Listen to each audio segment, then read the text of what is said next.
Hello and welcome back to Compiler Programming.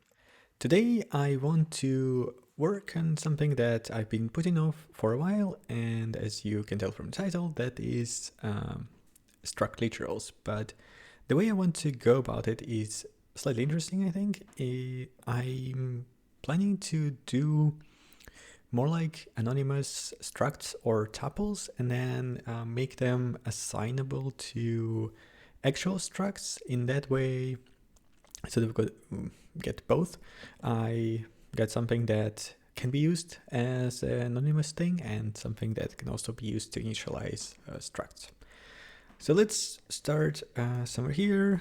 I think we have user-defined types in the code. And as you can see, initializing them right now is not very nice. So I have to define a point, and then I have to set individual fields. This is a very old school C style. I think in C89 or something. Before C99, you would have this problem of not having any kind of struct literals. So yeah, that's not very nice. Would be great to have at least the ability to set the fields somehow. So we're gonna work on that. And I'm pretty sure I will not cover all the possible cases. I will just focus on this particular test today, and then we'll go from there maybe some other time, or I will do it offline. So you can follow the project on GitHub if you want to see everything that actually happens with compiler, which is usually quite a lot, because after each video and also between videos, I do all kinds of cleanups, refactorings, and sometimes even feature work. So, be sure to follow. Okay. Now, what is going to be the syntax of this? What I'm thinking is to use square braces, because they are not actually used right now in the compiler for anything, or in the language for anything. So, because for arrays, the way it works is I just do, for example, p.0 if p was an array.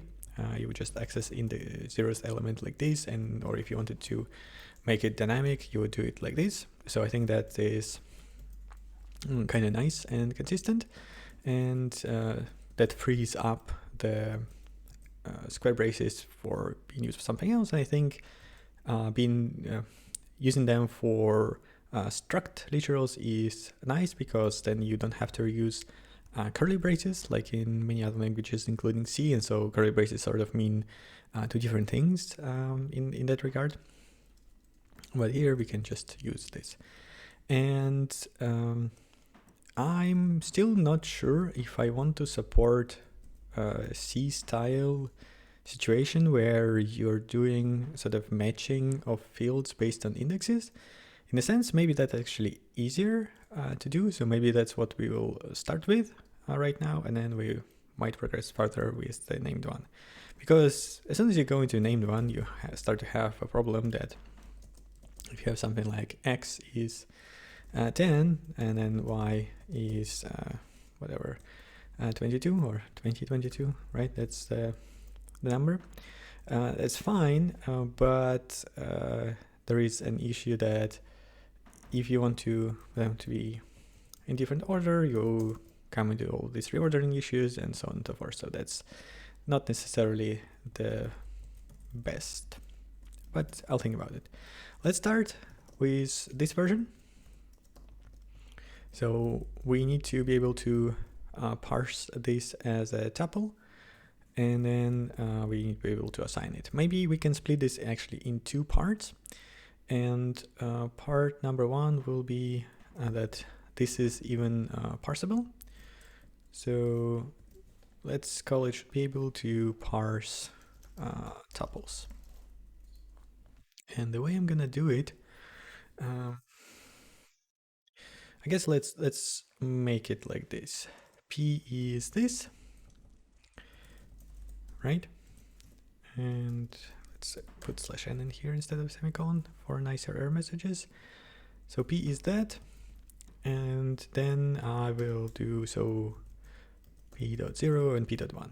Like if you do a tuple and you don't specify name, you expect each of the fields to just be named as indexes, as in an array. Right. So that should work. Parse tuples and access their elements. Okay, that sounds good. How are we going to go about that?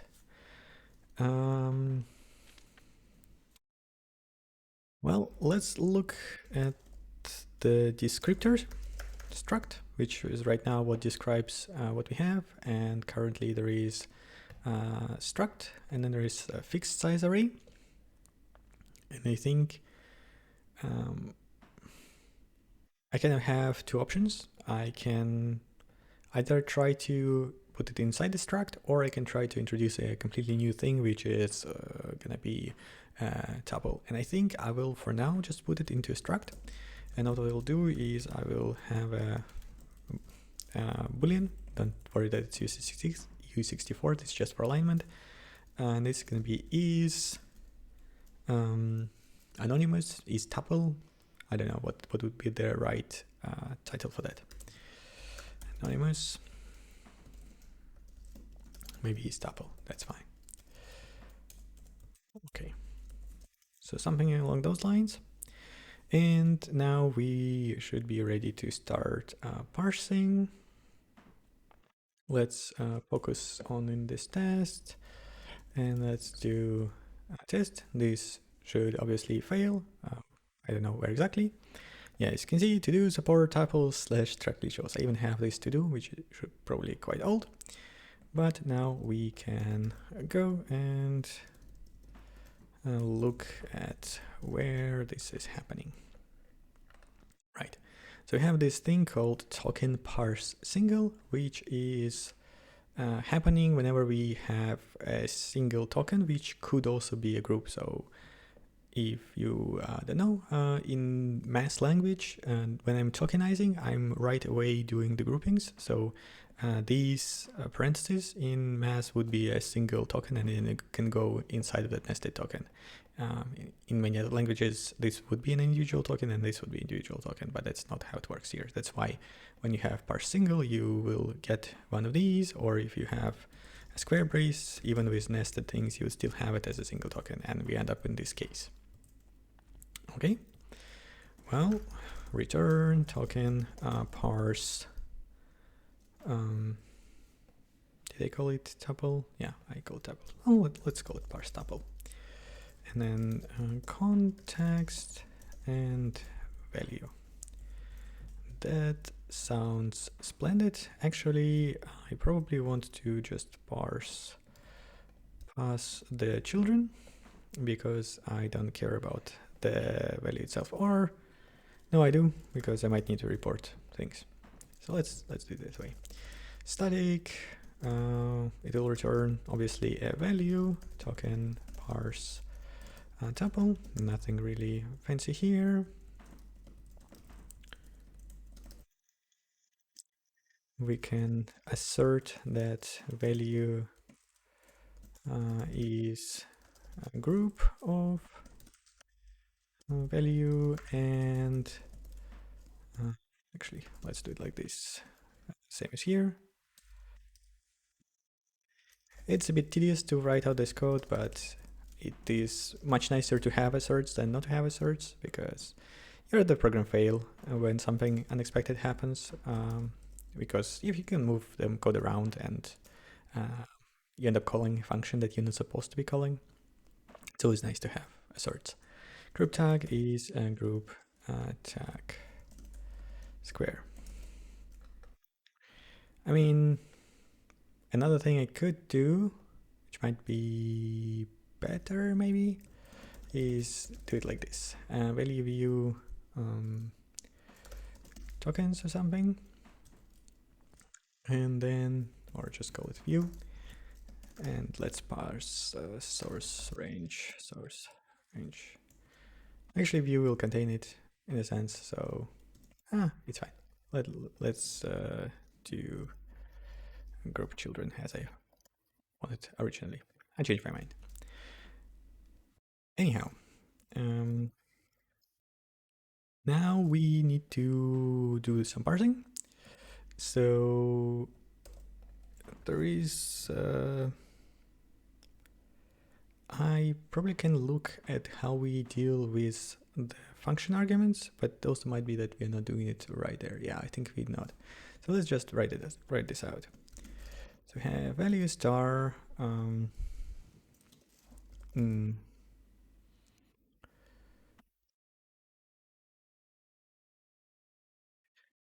So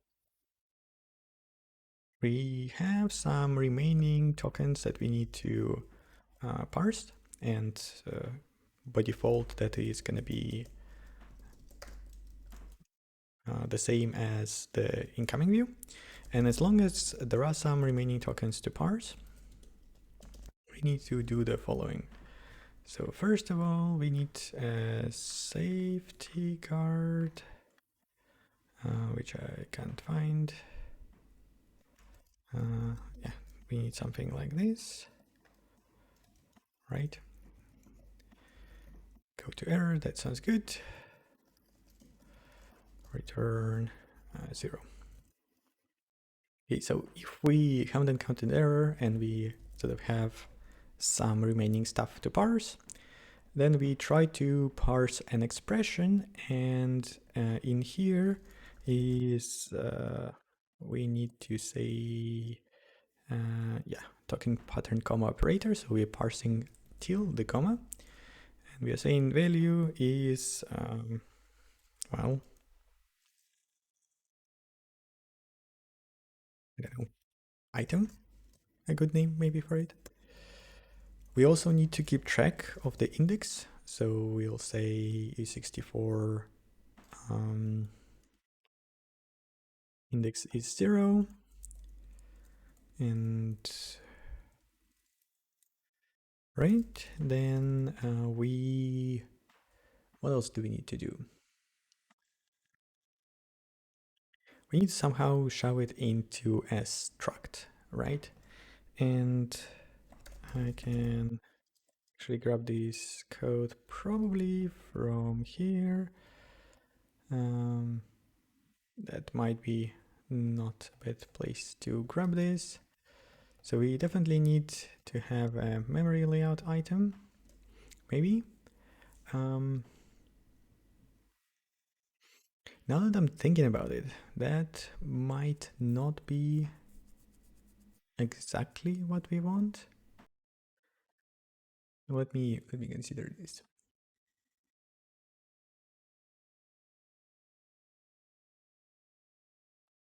We might want to introduce some kind of intermediary format for the tuples, because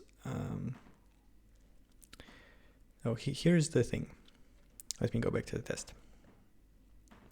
Imagine that you just see this as a parser. You don't know sort of what is on the left side. You just know that you have some kind of group of two elements. And if they are unknown integers, that's fine. But if it is some kind of expression, I don't know, x plus 10, whatever, doesn't matter. You need to figure out where would you need to store this value, and you don't really know until you have dealt with this part. And with this part, you also don't know what is going to be the type on the right hand side, so you don't know.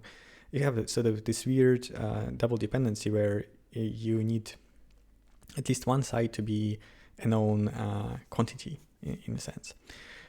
So we cannot, if we try to right away shove it into a struct, that might not be exactly what you want. This is what I'm trying to say. But at the same time, maybe that is the easiest thing to do at the moment. So that's an interesting choice to be made.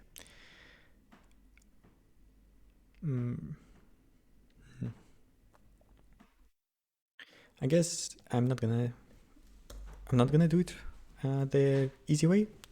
We're just going to do it the right way. So first of all, here I need to say match length, or We can maybe do it. Yeah. We can maybe turn this into a 4. We will start with this.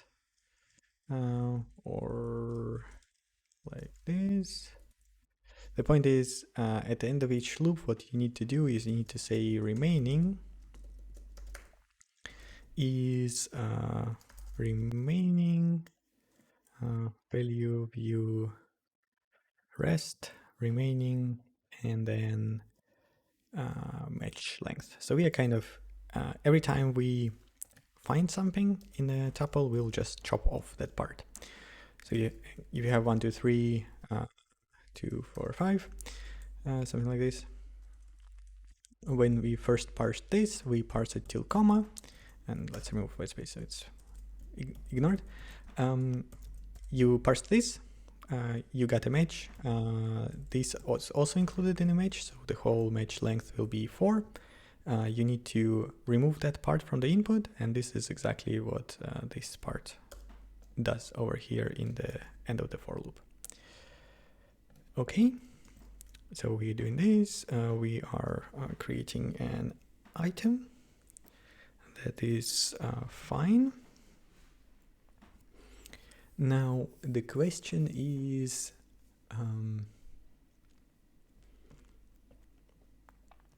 what will we return? So for now, let's just shove it into one of these. Items is dynamic array make of array value pointer, and then allocator is context allocator. I think in reality this should be I will add to do use temp allocator for this,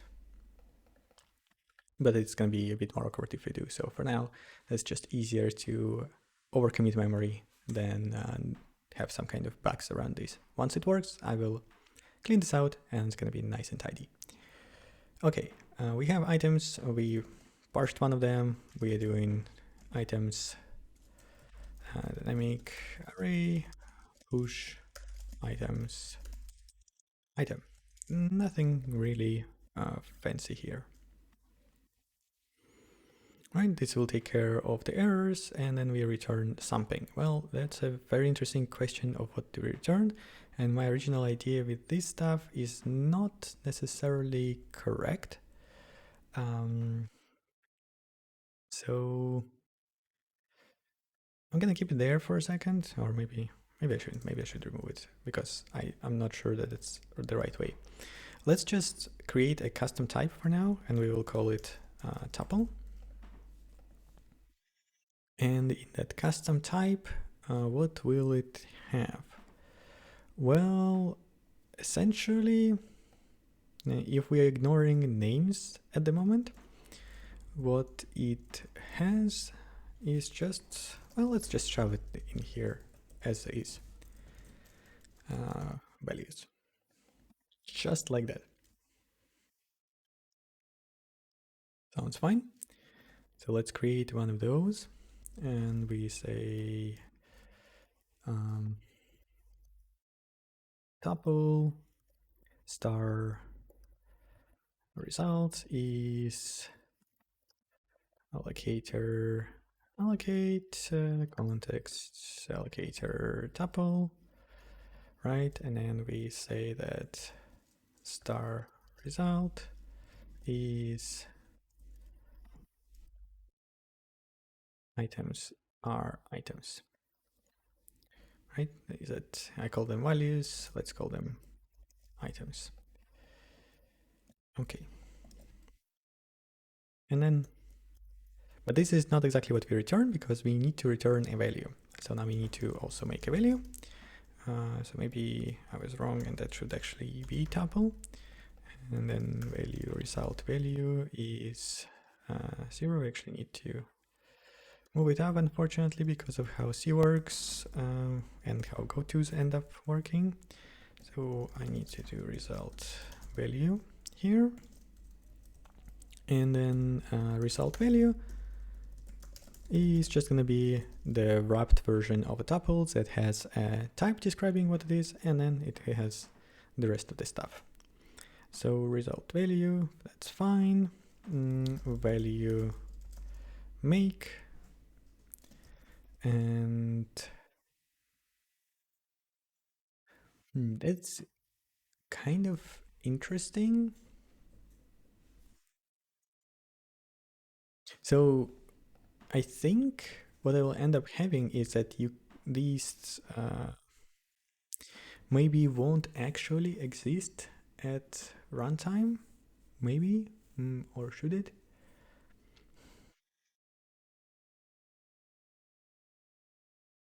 This is kind of interesting. Let me quickly look at what happens when we parse one of those.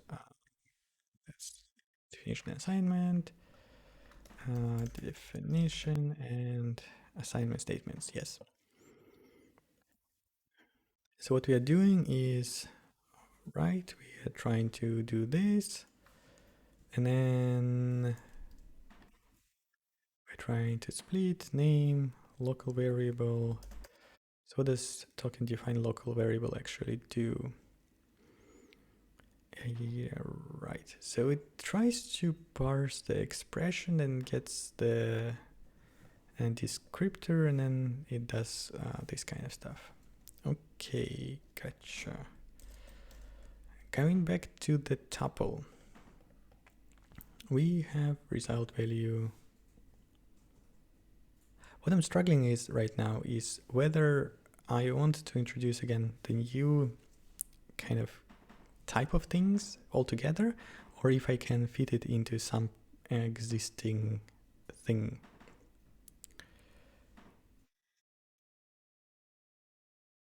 And I guess I will have to do this.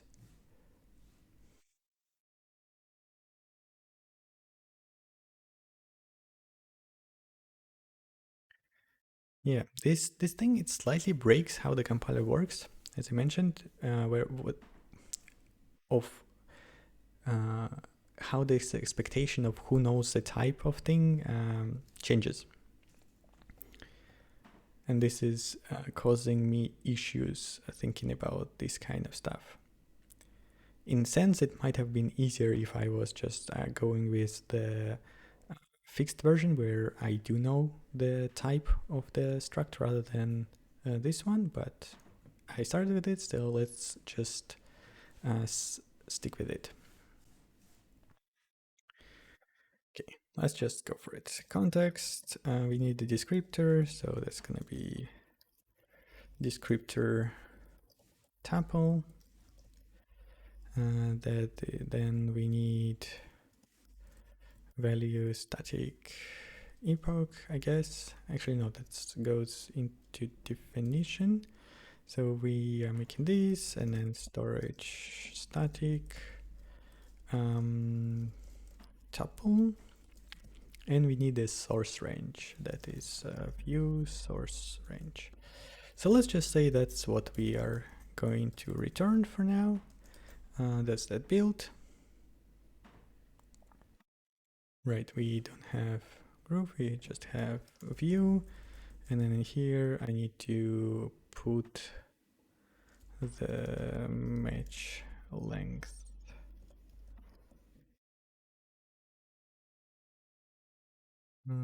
Convert from const value star, so I guess that is that.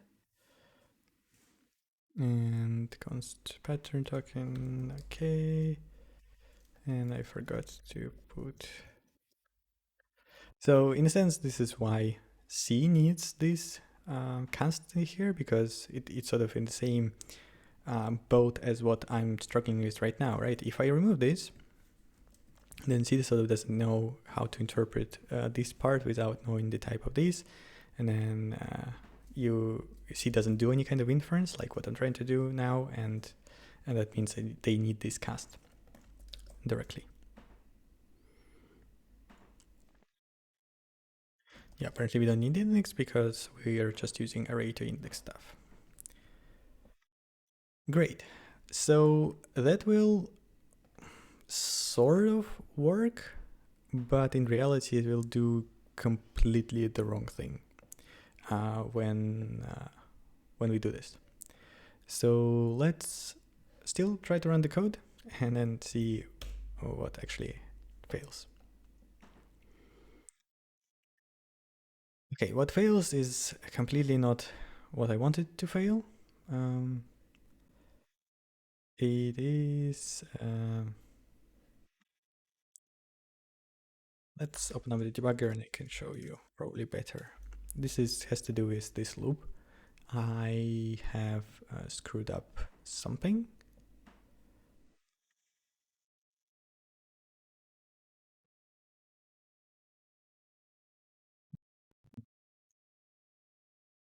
Or maybe it needs to be like this. Let's try to run this version and then we'll see.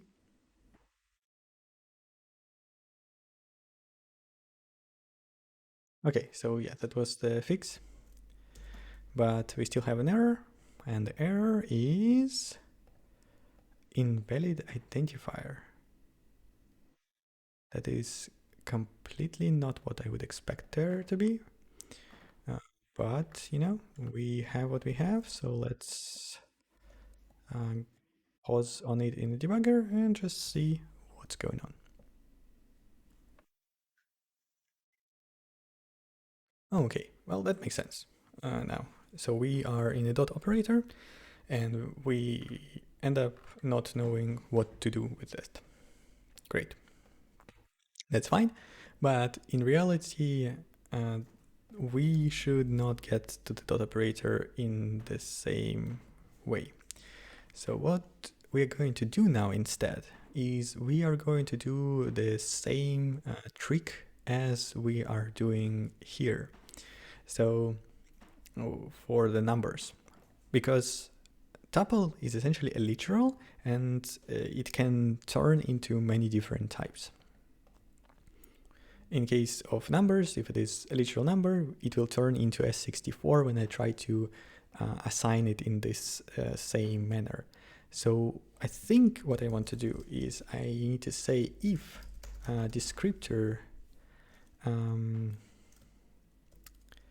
is descriptor tuple, then here is where I create that new type that I need.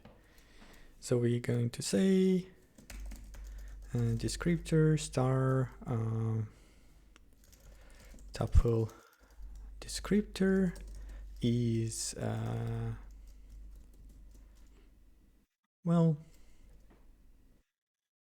we're just gonna make one allocator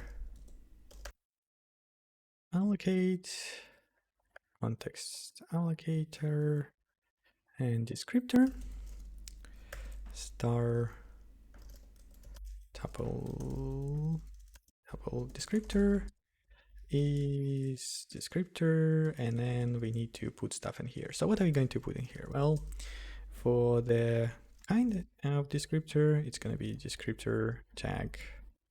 So this as struct, and I can actually look in some other places as to how we're doing it, which apparently I cannot find. Yeah, okay, so that looks good. This is our code to do the struct definition, and essentially we want to do the same thing, so let's just make that happen. I'm just gonna completely steal this code and go back to this token definition and just maybe paste it here, and then we go and change it around to what we want to do. Need to realign it a bit. Okay.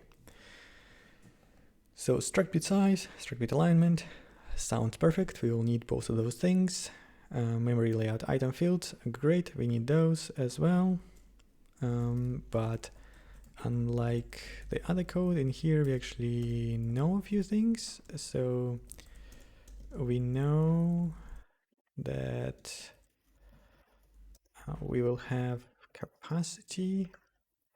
Well, first of all, let's extract the tuple. Const tuple star tuple is storage static std type. Yep. And then variable. No, wait.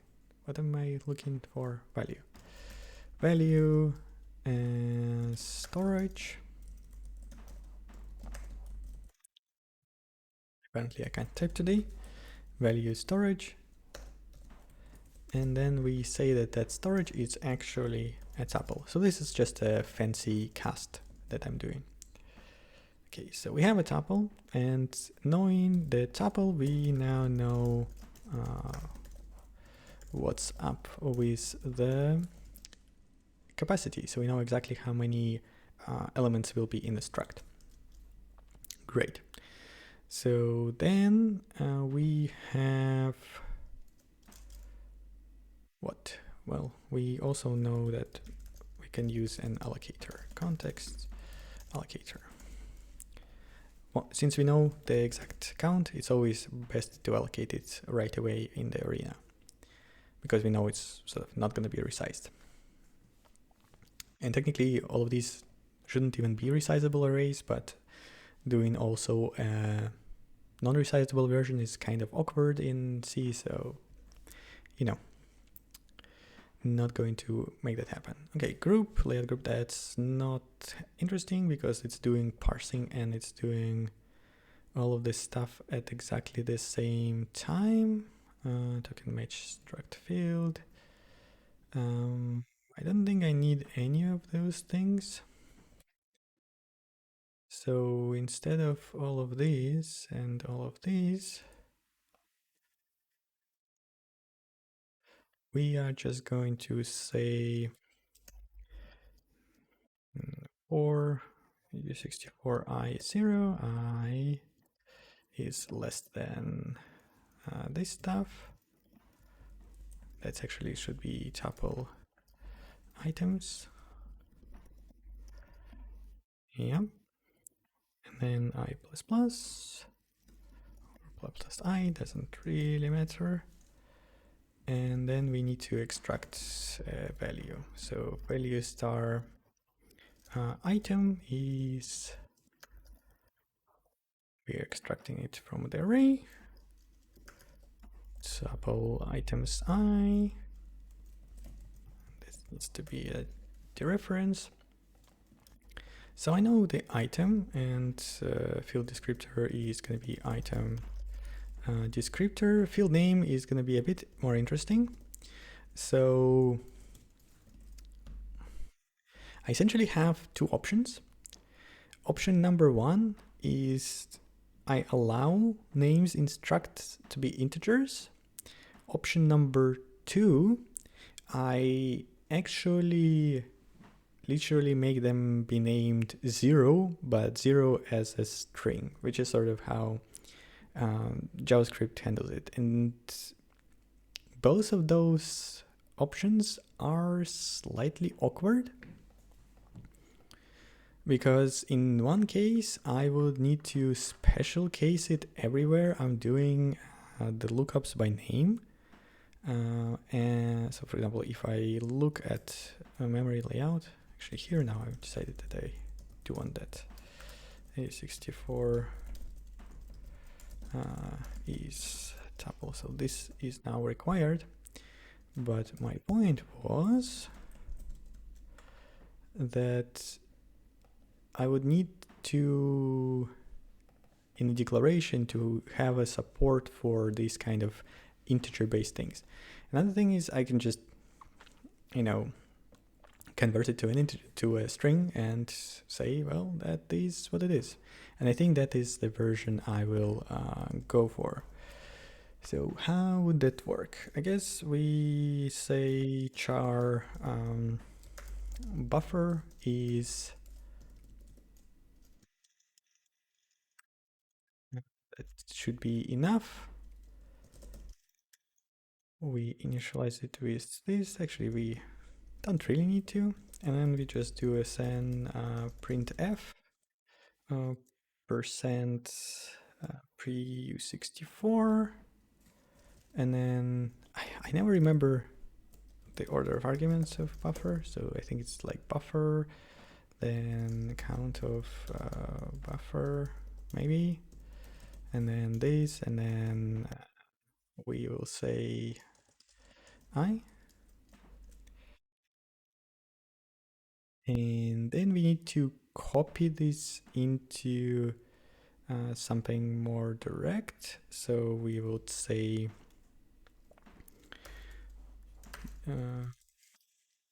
size t string length is str len of buffer. I think actually as printf returns the length that it printed. So size like int length,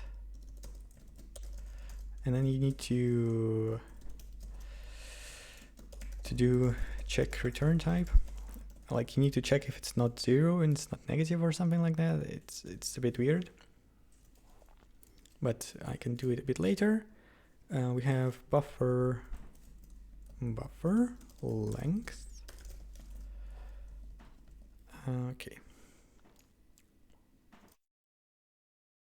We can actually do this like this. If buffer length is more than 0, or no, that's not how I'm gonna do it. I'm gonna say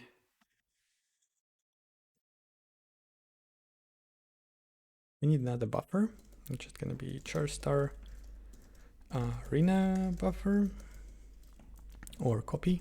Let's name it copy. We allocate some bytes in our permanent storage. Allocate bytes, context allocator. Then we need to have byte count, which is buffer length, and then we need alignment, and I could just type 1, but let's be fancy just in case, so it's more visible what it is. We have a copy.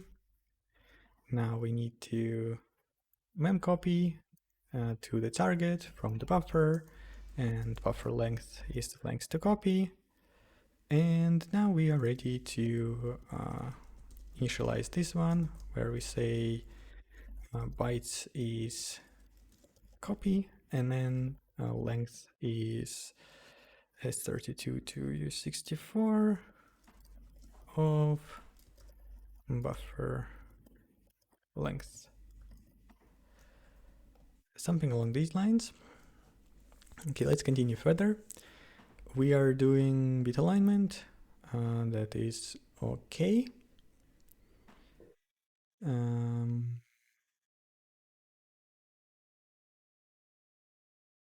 think I can do U64 align here. I don't need to do it manually. I think this is quite an old piece of code that has sort of survived here for a while. Okay.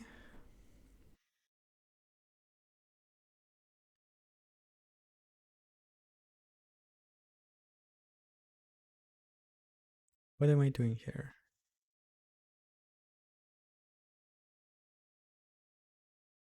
Yeah, okay, no, that's fine. That's fine. That's what is happening. And I'm just pushing this into here, field descriptor. That seems perfectly reasonable to me. And then we are measuring the size of the struct. That's perfect. And then I need to say is tuple is true.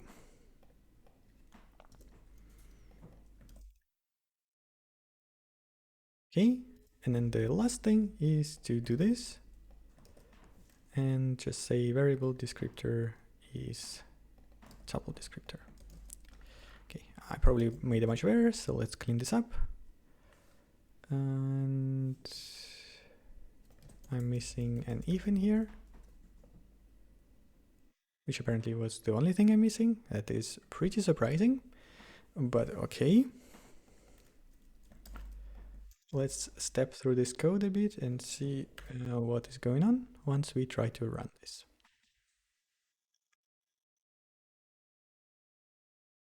So the length is 1, the copy is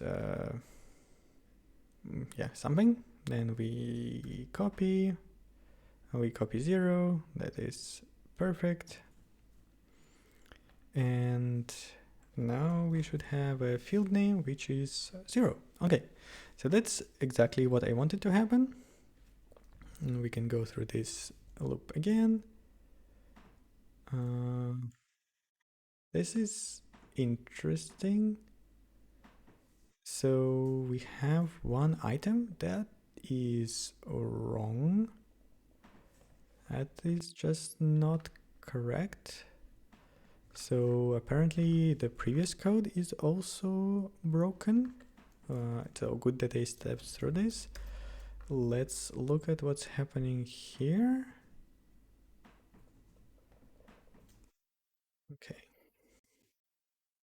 How much length? Wait, what? How is match length 2? Match length is 0. We're doing this, we're doing this. We have item, that's number literal, that's perfect. Match length is 2. And remaining length is 3, okay. So we do this.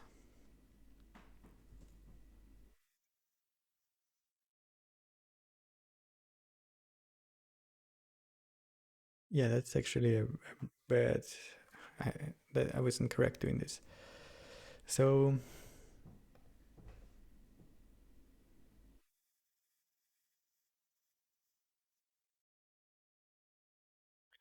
well, this was correct before, but it was still failing, right? So let's try to debug this version instead.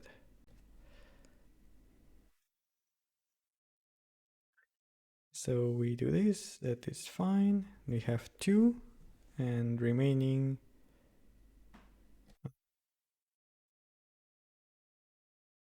Yeah, remaining is now 1. Okay. This also works. Match length 2. Wait, what? Oh, yeah. Stupid copy-paste errors. They should be remaining. We were always continuously trying to match the same thing. So obviously we were getting the wrong answer. Okay, 1, 2, we have second number literal. Great, we are creating tuples, everything is perfect. And now we have an assertion to do support non-byte aligned sizes. So apparently I did screw it up. That is because this does need to happen.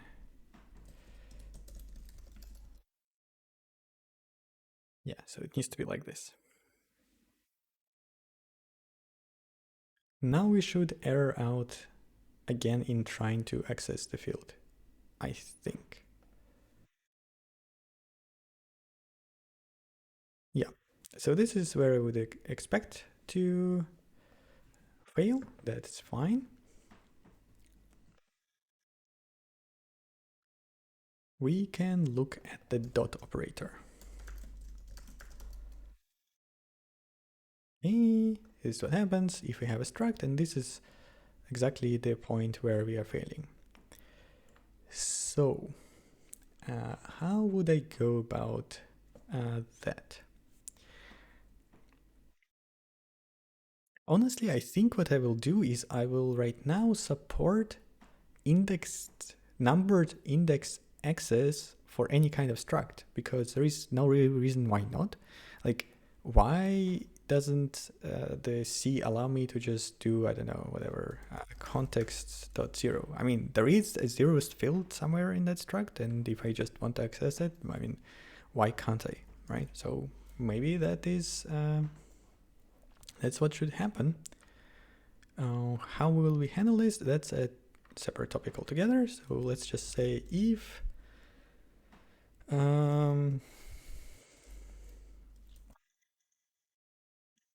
value is number literal of right hand side, then what are we going to do?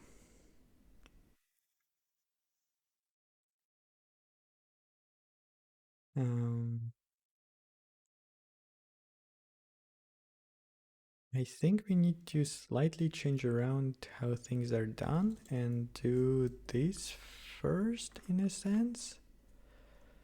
So if it's a scope, blah blah blah, we do lookup, right.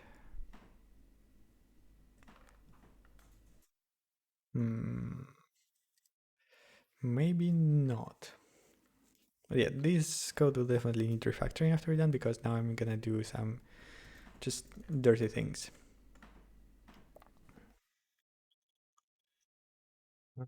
Cert fix me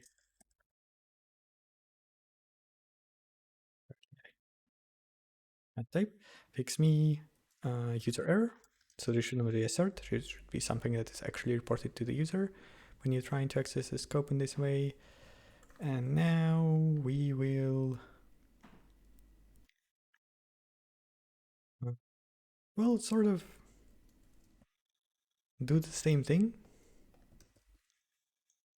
but we have this version that is by name, but there is, I believe, there is another version that is by index or something, or is there? Well, we can do it ourselves. It is fine.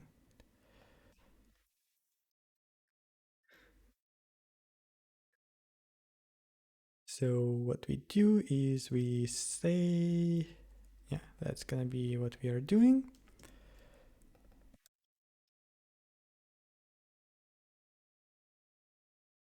Actually, the better assertion would be that descriptor tag is, yeah, this thing. And wrap descriptor tag is struct tag.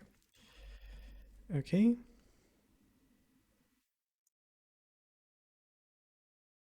We have a field. We actually need to check about the index. So let's do S32, or actually 64.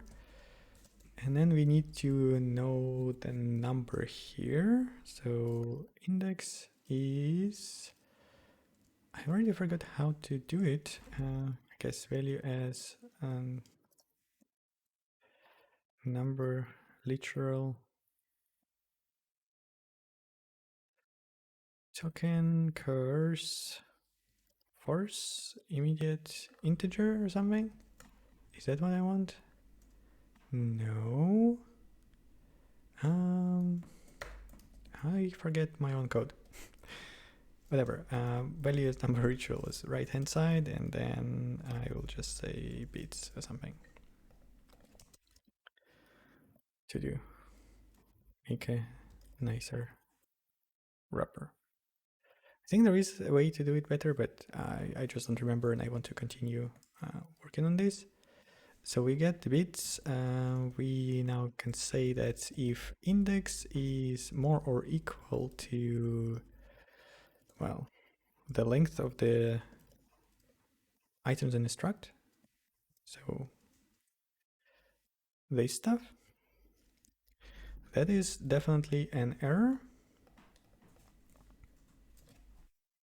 I'm not sure exactly what would be a good, well, we can do RHS range, that sounds good. And then in here we and do source range a slice or something. Source from source range. Yeah, this is the thing that I want to call here. Source from source range and right hand side or RHS range. So that seems good. Okay, so that's a user error.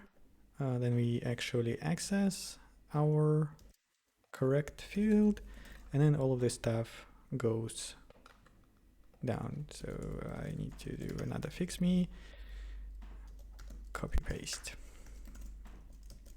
from below. That looks good. Let's try to build it. Right, needs to be this, it needs to be this, and well,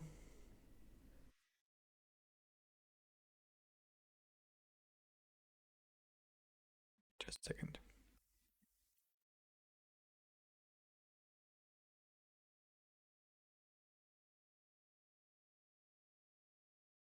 Maybe something like this.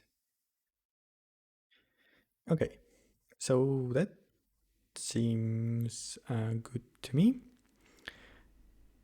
I think that might even be enough to make this stuff work. Or no, it won't. So the next point where we will fail is we will fail at assignment, because now the type of P is this anonymous struct, and on the right hand side of P we still have the tuple. The type didn't actually change. So I expect that this is the next thing that will fail us. Whether it will crash or we'll get an error, that's a different topic. I think this is a screw up on my side, because this should be a double equal. Okay, let's see what will happen now.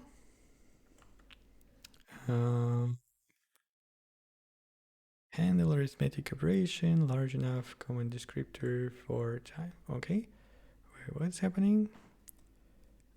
Left is integer, left is literal. So what is left?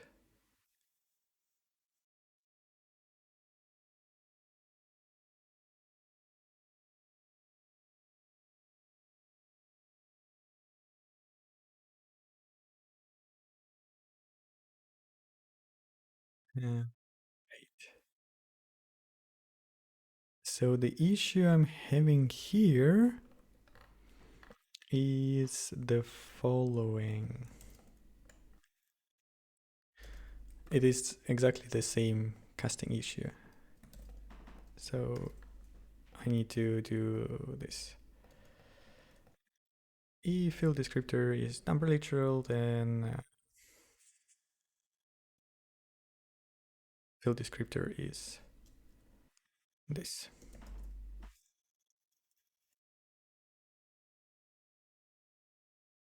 That should help a bit, I assume, but let's see what happens now.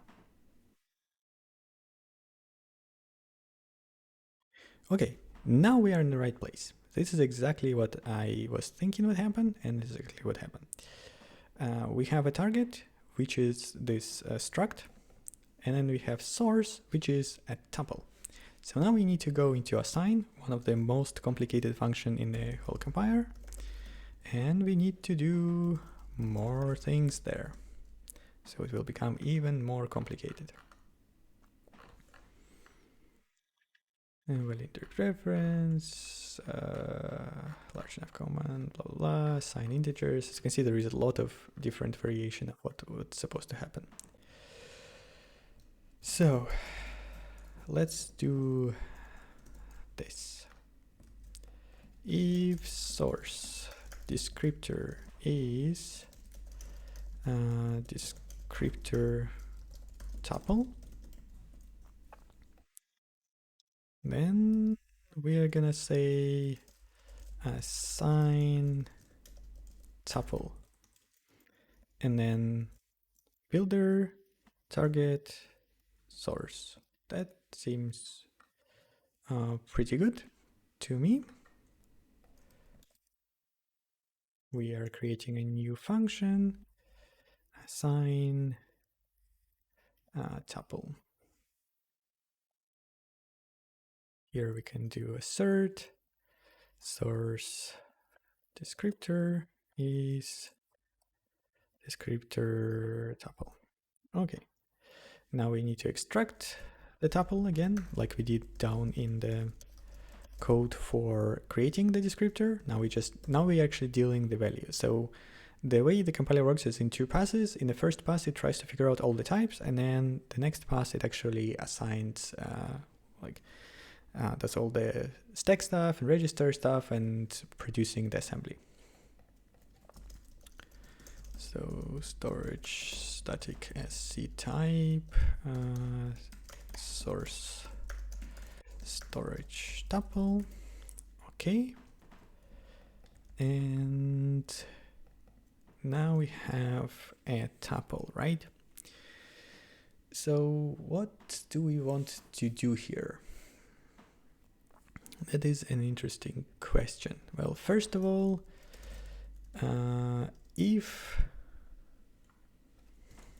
for now, I'll just do assert.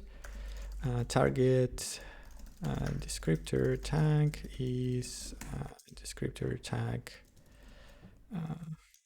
struct. It's me user error.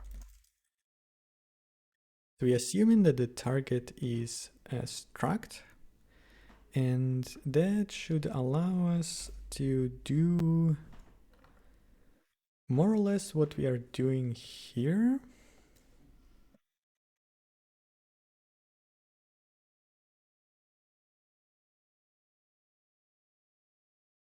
So maybe something like dynamic array for each targets descriptor struct memory layout items, and I need to say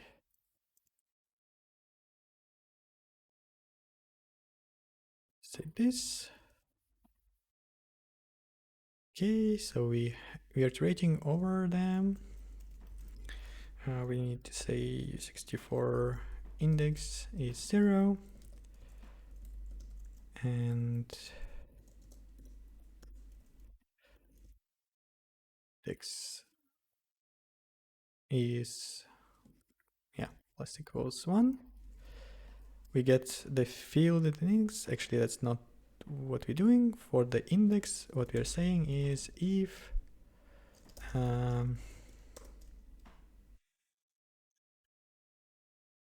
actually we can probably do it like this. Array memory layout item fields is this. If dynamic array length of fields is not the same, well, again, I'm just gonna do the assert version because this video has been going on for a while and I would like to get to the point. But essentially we need to make sure that the sizes of the tuple at least has enough fields for all the fields inside of a struct, right? Array length, dynamic array length here, that is good, and we say tuple items. Fix me, user error. Okay, so now we are good on this thing, and we are saying that value star tuple value or tuple item is dynamic array get of tuple items and index. Okay, and all we need to do here really is to just recursively call assign. Or no, not exactly. We need to assign to the right field, but I think in here we already more or less have the code to do that. So yeah, so target field is going to be this thing. Field, declaration descriptor, memory layout, item storage, and index. Index. Maybe in here I should have done memory layouts. Layout. And then I say, actually don't need to do it const. Yeah, something like that would be better. And then I can put layout in here. And this collapses to a nice and small thingy. Yeah, that seems pretty good.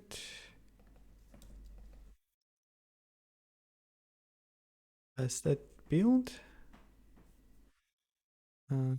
Field is not a member of, yeah, it's because it's also items, right?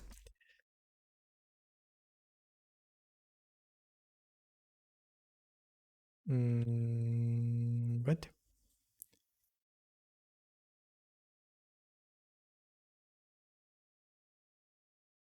So it does need to be const.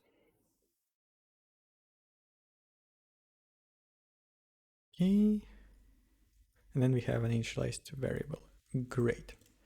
So now all we need to do, again, as I said, is just recurse. We say context builder target field and source. And that's all there is to it. And actually not the source, but tuple item.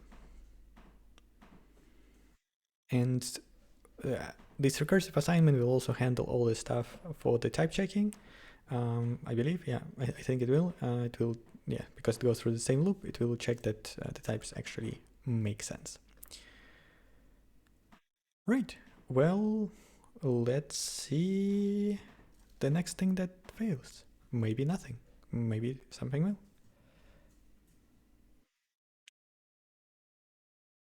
Okay. I think yeah, I did this thing again. They are actually the same.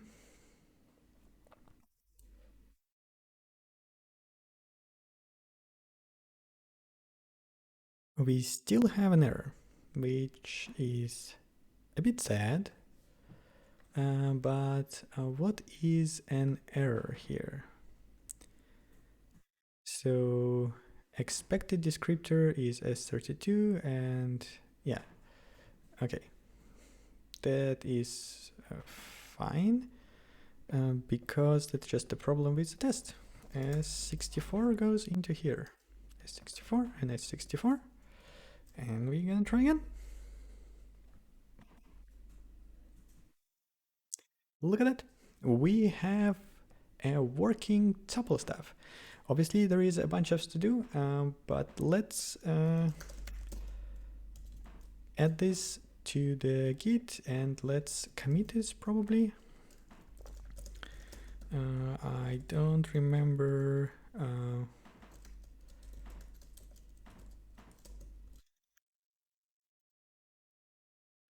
Number we are on 173 apparently.